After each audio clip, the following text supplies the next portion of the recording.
Welcome back to the show, everyone. Our next guest is joining us. She's a best-selling author and host of 2 shows, including one that's about guys like me called Princess. That's right, and also Till Death Do Us Part. Gail Vaz-Oxlade is joining us now to tell us about how it's never too late to start saving for your future. How are you? I'm really well. It's also never too early, okay? Yeah, well, that's the other side of it. You know, we were talking just before, and it came up, we were talking about Till Death Do Us Part, and how many people, you said this isn't uncommon, don't even know how much money they make. No, you know what happens is that everybody thinks about their income in gross dollars. Yeah. You don't make your gross income. You and the government make your gross income. That's right. But when you say to someone, how much do you make? They say, I make $50,000 a year. No, you don't. No, you don't. Yeah.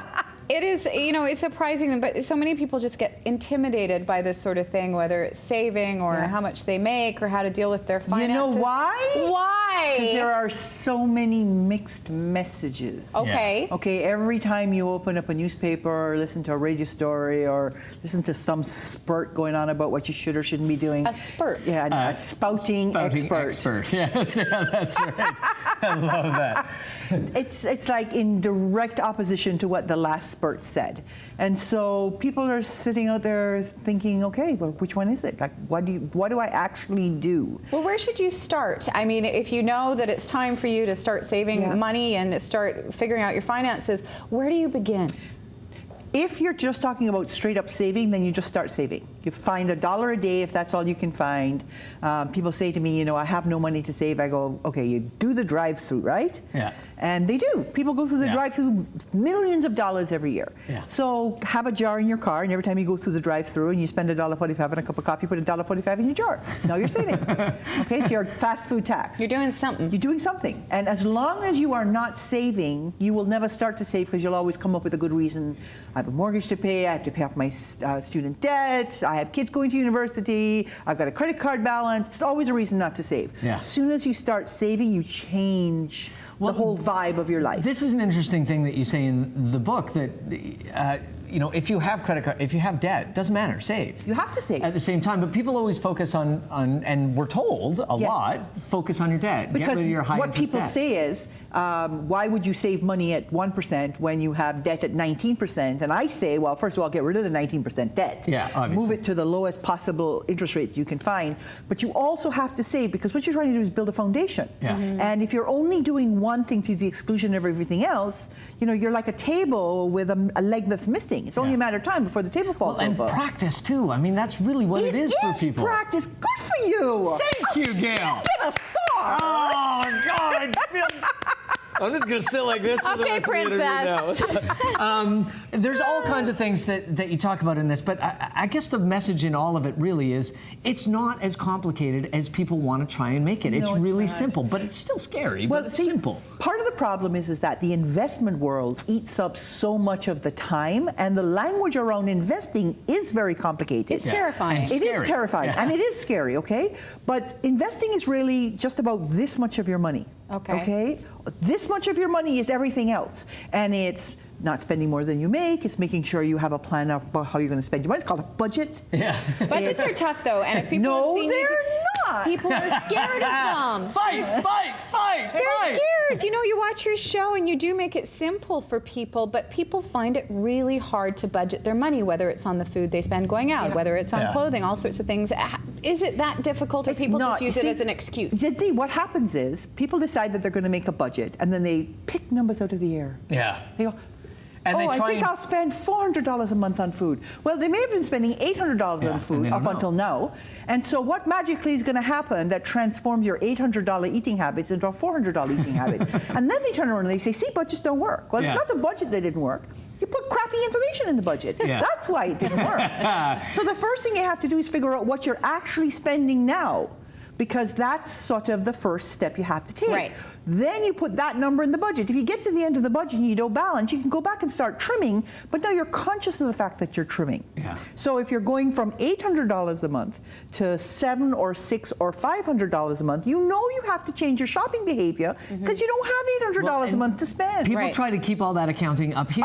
And mental math. You can't do it. You have to write it down because you trick yourself. You really do. Totally, and this has been proven. I mean, there have been study after study done on the fact that mental math does not work. So all those people out there who think that they can just keep it all in their heads, you know, I have a budget in my head. $1,000 this month. It's in my head, and I go, you know what? You're delusional, and you're not going to succeed, and then you're going to turn around and say, why? Why doesn't it work? Okay, RSP time is just around the corner. It's now. It's now. The deadline. It's all year long. I can never remember when it is. Is the end of February? This year's March 1st, because February only has 28 days. Right. Okay, so it is time to start checking out how much you can put into your RSP. Yes. What is your advice on that for people? Okay, so if you haven't made an RSP contribution so far, then what you want to do is look and see what your RSP contribution limit is for this year. And in all likelihood, you can't come up with it all at once. But what you can do is you can decide how much of it you can come up with monthly, and so for next year, you're going to start making a monthly contribution of that amount. Yeah. People ask me all the time, should you borrow to contribute to an RSP? Answer? Almost always no. Almost. The people who should borrow are the people who are in the highest marginal tax rate, and they're going to get a whopping amount of money back. Yeah. And they can pay off the loan and make their next year's contribution. But if you can't pay off the loan and make your next year's contribution, what you're doing is you're getting into the cycle. You're like the hamster on the wheel. Yeah. Borrow, pay off, borrow, pay off. I noticed how quiet it got in here when we started talking about RSPs because everybody's like, I know I have to do this now. And one of the other great messages you talk about is just that, because you're bombarded, or we're all bombarded by these ads when they talk about retirement. There's always a beach there, man. It's always sunny. It's a sailboat. And he's really gorgeous, and she's got this beautiful He's got silver a full head of hair. I know. She's still wearing a bikini. She's thin. Okay. We hate her. But we set up this idea for retirement that, you know, it's all beautiful rainbows and sunset. No. For a lot of people, nothing much changes. Yeah. All that happens is you move to a fixed income.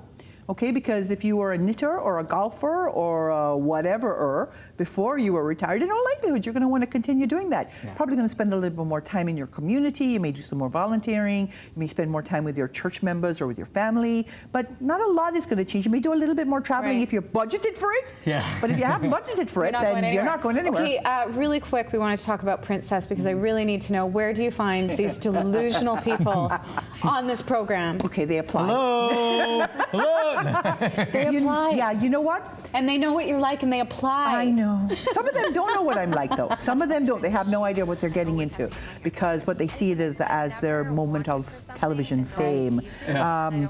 But some of them are genuine in wanting the help, and some of them I've seen big transformations in them. Which is great. Yes, which is very satisfying. It's very satisfying to be able to help a young woman realize that how she is defining herself is sort of shallow, you know, all the thickness of a... And maybe a little bit silly. Credit card.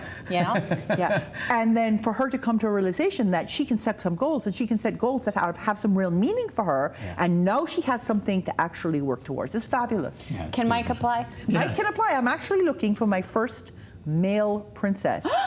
This year. Well, I would be no good at that. Do you have anybody that would nominate you? Maybe. You can go to the website to find out more information. Till Debt Do Us Part is on Slice, by the way, if you want to check it out. And the book is out now. Make sure you pick it up. If you don't know what to do with your money, it's all in here. And there's going to be a book signing tonight at Chapters on Granville Street at 7 o'clock if you'd like to meet Gail in person. This has worksheets in it. It has everything you need to make sure that you're being responsible and being intelligent about what you want to do in your future. So thank you for writing. Thank you. Thank you.